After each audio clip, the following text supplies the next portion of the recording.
Ma'asyiral muslimin rahimakumullah. Ini adalah Jumat yang pertama di bulan Rajab, sekaligus Jumat yang pertama di tahun Masehi 2025. Maka tentunya di bulan Rajab ini kita berharap setiap bulan, setiap saat keimanan kita senantiasa meningkat di sisi Allah Subhanahu wa Ta'ala.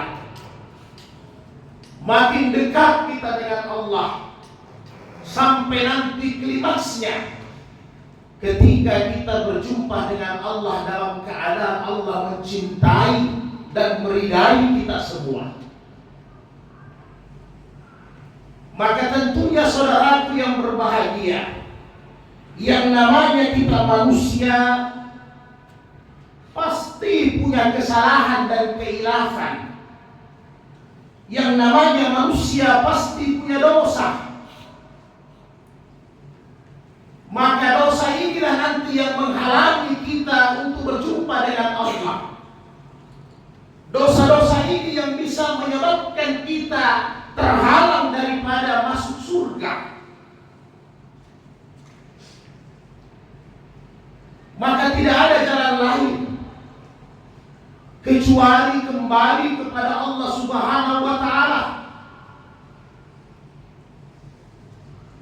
Kita refleksi kembali, evaluasi semua apa yang telah kita lakukan, sengaja atau tidak sengaja, nampak atau tidak nampak, sadar atau tidak sadar, harus kita sesali. Karena itulah cara kita kembali kepada Allah Subhanahu wa Ta'ala. Rasulullah bersabda dalam hadis-hadis sahihnya, Ibnu Mas'ud berkata, Rasulullah bersabda, an-nadamu taubatun, bahwa penyesalan adalah salah satu cara kita bertobat kepada Allah Subhanahu wa Ta'ala. Sebelum terhapusnya dosa, maka penyesalan harus timbul di dalam hati kita, bahwa apa yang kita lakukan tidak akan kita ulangi. Maka penyesalan yang seperti ini akan membuka pintu taubat kita kepada Allah Subhanahu wa Ta'ala. Jangankan kita manusia yang penuh dengan kelemahan, yang belum ada jaminan, Rasulullah Sallallahu Alaihi Wasallam saja, Nabi yang kita cintai, walaupun Allah telah mengatakan inna ma'ana basharun mislukum yuha ilayya, Rasulullah manusia biasa seperti kita. Beliau juga makan, beliau juga tidur, beliau juga kawin, beliau juga bekerja. Tetapi beliau adalah Nabi dan Rasul. Tetapi walaupun demikian, taqaddama bi zambi wa ma ta'akhkhar, dosa-dosa beliau sudah diampuni oleh Allah Ta'ala.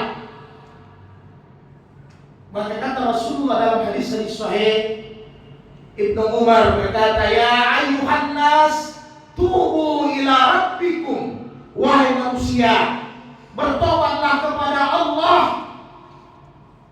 Wallah inni atubu, saya bertobat kepada Allah.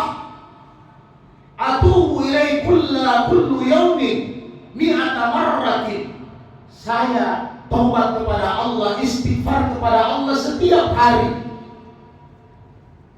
Mi'atu marratin, 100 kali banyaknya.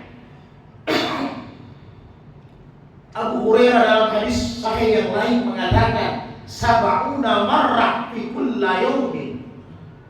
Paling sedikit Nabi istighfar kepada Allah 70 kali dalam satu hari satu malam. Pertanyaannya adalah, kita sebagai umatnya, umat yang paling di belakang, umat yang paling ringan ibadahnya, umat yang paling pendek dunia. Tapi umat yang mana hidup semua maksiat kompleks ada di zaman kita. Apakah dalam setiap hari kita ada beristighfar kepada Allah minimal 70 kali? Apakah dalam setiap hari dosa kita itu hanya 70 atau sampai 100?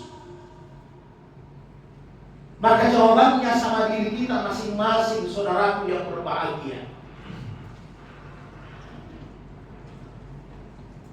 Rasulullah senantiasa beristighfar, Rabbi ghafirli wa tub alayya innaka anta tawwabur rahim. Ya Allah, ampuni dosa-dosaku, terimalah tobatku.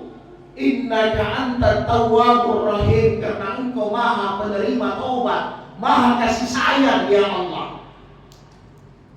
Rasulullah senantiasa beristighfar. Rabbi zalamtu nafsi faghfirli. Ya Allah, aku banyak menzalimi diri aku, ampuni dosa-dosaku, ya Allah. Rasulullah senantiasa beristighfar, astaghfirullahaladzim, astaghfirullahaladzim, ampuni segala kesalahanku, ya Allah.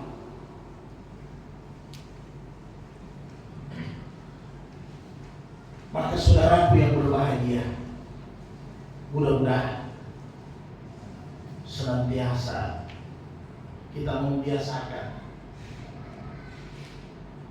untuk beristighfar kepada Allah. Sekaligus itu adalah salah satu cara untuk kita tobat dengan segala dosa dan kesalahan kita.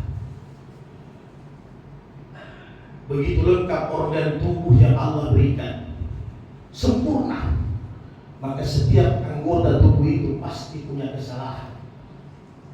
Allah ciptakan panca indera, Allah ciptakan tangan lengkap dengan kakinya. Semua pasti punya kesalahan.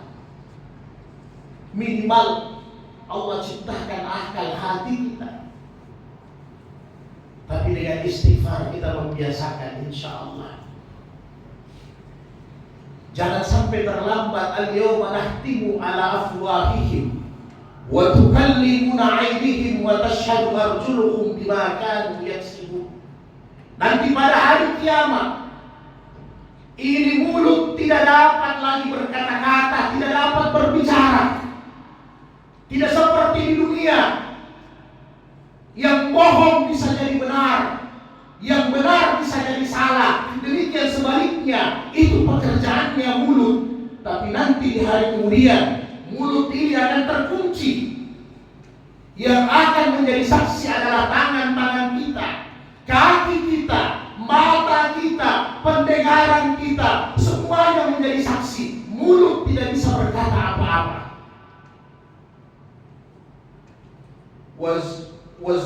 Wazujza fahjur, kata Allah. Marilah kita meninggalkan semua dosa-dosa, semua maksiat, agar kita dapat selamat di dunia dan di akhirat. Barakallah fil Qur'anil Karim. Wa nafa'ni bil ayati wa zikril hakim. Wa taqabbala minni wa minkum tilawatahu innahu was-sami'ul 'alim.